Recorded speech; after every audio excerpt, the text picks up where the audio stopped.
Hi everyone, very poignant update today. I was diagnosed a year ago today with motor neurone disease. Even though I've suffered with it for 5 years, around 5 years now, my first symptoms I noticed were at the beginning of 2016 with a twitching in my arms. So I want to give you an update as to again how it's affecting my life, because gradually it's affected my life more and more. So to start with, I have gone downhill. It has progressed. I'm not, it's not all doom and gloom, because I'm a lot more fortunate than others who only have a few months from diagnosis before they're dead. So I'm fortunate in that respect, and for that reason I'm thankful. But just to give you an idea of some of the things that how it affects us as a whole, motor neurone disease sufferers. A classic example. So if I start with my wrist brace, anyone who knows me knows that I used to be very fit, very strong. I will put a couple of photos online on GoFundMe, on Facebook, on Instagram of before, so what I used to be like physically and now, and you'll see the difference. It's pretty damning. Anyway, for example, this wrist support and these two wrist supports, which are double metal, which I'm going to have to start wearing on this arm now, because my forearm muscles and my arms have just wasted. Everything's becoming difficult. So if I take this wrist support off, which is supporting my wrist up, you'll see when I take it off, and you can see the problem I'm having even with my good hand in getting it. My thumb curls in now because my muscles are going. So once I get this support off, you'll see that if I lift my arm up, because I can't even lift my arm up, my muscles are going, it's going to, forget about that twitching, that's the nerves not sending the right signals, it's dropping. Alright, and now I can't bring that up. You'll see also that with my wasted arm, if I hold it there, so it'll be a normal bicep position to hold, as soon as I let go, my arm drops, because my bicep is completely gone. So needless to say, I'm affected in every way now. I can't do anything with this arm. This arm is getting to that stage. You can see my third finger, if I open my hand, my third finger is not following suit. So what that shows is that the ulnar nerve, which travels down the inside of the arm, is now getting affected by this disease. It's the motor neurons are getting clogged up with the proteins. It's causing me problems. So it's just going to get worse from there. I had that here probably a couple of years ago. So if I can show you physically what this disease is doing to me, I'll take my top off. I'm opening myself up here because, it's a personal thing. I've always prided myself years ago on my physique and my sport and what have you. But I want to show you this. So I have to lift this arm to my collar, otherwise I can't get it off. And this is the only way I can get anything off is this way, because I can't lift my left arm. So to get the top off, I have to literally lean forward, because my arm can drop, which makes it easier, my left arm, which is my good arm, by the way.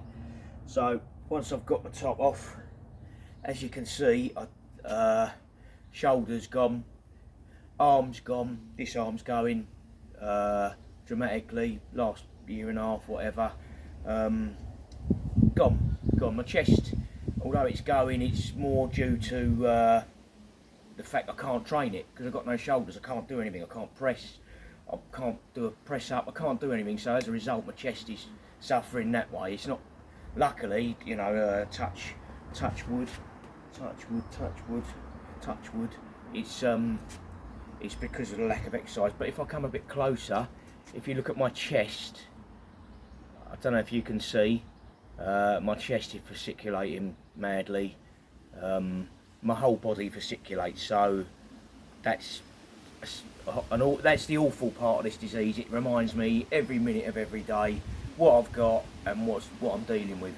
I could be sitting there talking to someone and the chest is going, and it's a reminder. You can't hide from it. In bed I'm twitching this way and the other. My wife has videoed me and my legs are kicking like I'm trying to escape from something. So that's the physical side. just to show how weird this disease is, if I take my shorts down, I'm going to put them back up, don't worry. You can see my legs are fine at the moment. They fasciculate, they twitch, they're going all over the place, but my legs are not affected at all. So really, it's my arms and my shoulders at the minute, and my back and everything is touch wood, apart from the shoulders, is okay at the minute. The disease closes our bodies down gradually over a period of time. So at the moment I've got lateral spread limb onset, so I haven't got it affecting my speech or my breathing like Rob Burrows, or my neck, thank God, but it's affecting my arm, limb onset, and it's going laterally across a channel in my spine to my other arm, and it's going to get worse.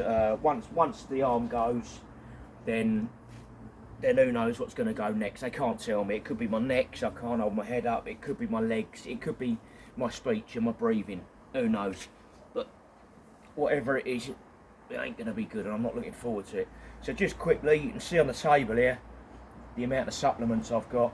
Every one of us who has motor neurones disease wants to save our lives. We want to save our lives. We want to be around for our loved ones, our kids, you know, our friends, our families.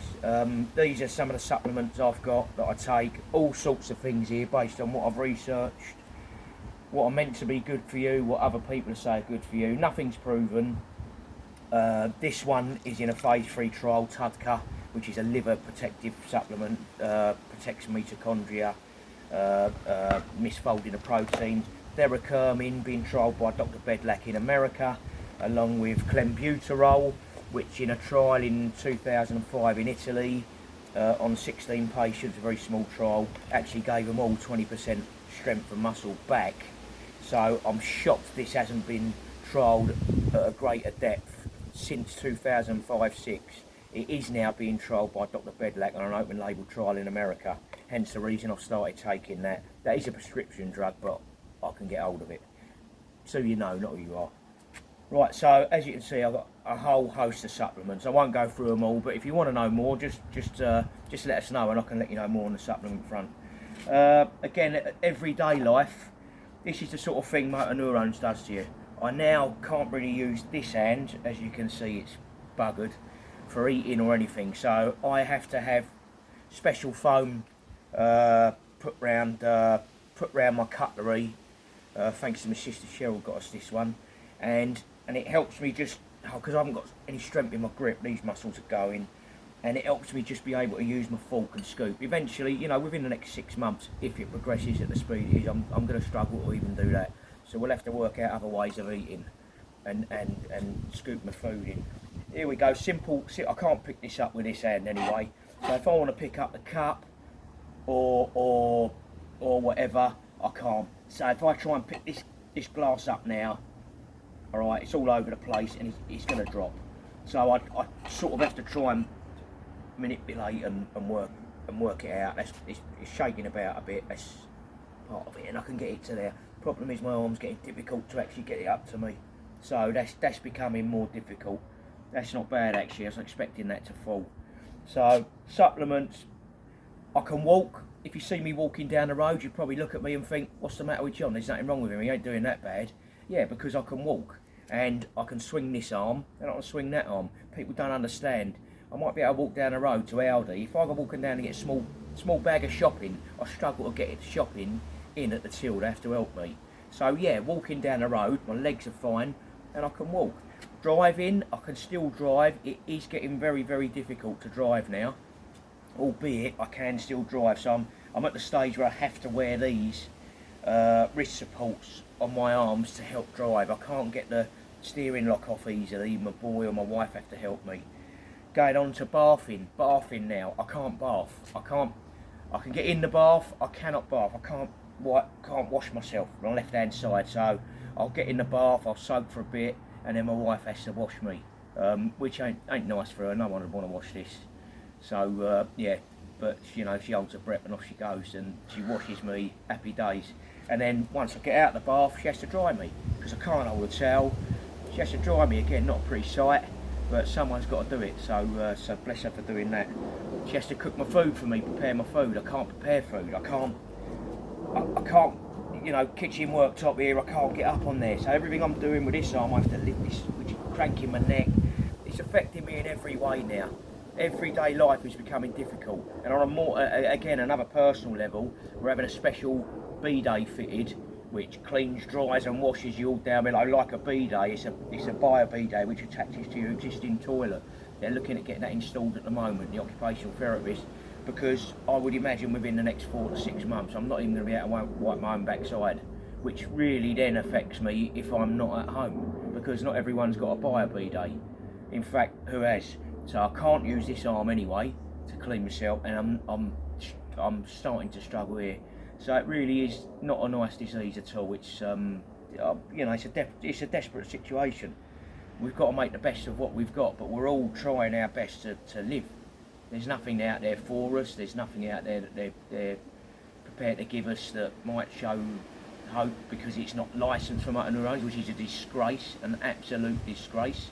There's safe drugs out there used for other things, which they're not prepared to give us because apparently it's not licensed for motor neurones, which is an utter disgrace. You wouldn't treat your pet how they treat us with motor neurones disease. You'd put your pet down. Once your pet can't use his legs or use his arms or whatever other limbs they've got, depending on what your pet is, you put it down. You go and pay a vet £100 and it's put to death. Yeah, you wouldn't treat an animal like this. It's a disgrace. It's an utter disgrace. The pharmaceutical companies, the government, anyone else who's in the know or in the places where they can help out or put things, should be ashamed of themselves. They should hold their heads in shame. But anyway, you know, that's me rant. I could go on all day. So onwards and upwards. Ride's going ahead. Tandem sorted. Me and Christopher, my son, got out last night on it for 3 miles. Different type of riders. We've got to get out and do the mileage. Hope this update is sort of beneficial to you, or, you know, interesting. I just wanted to again show people how motor neurones is an awful disease. It's like an assassin. It sneaks up on you, and it's like someone's got a remote control and just closing my body down gradually. It's awful.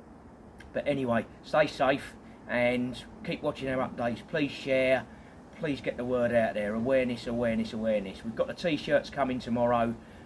Please buy them. Our awareness with our logo, and see you on the big one. Take care.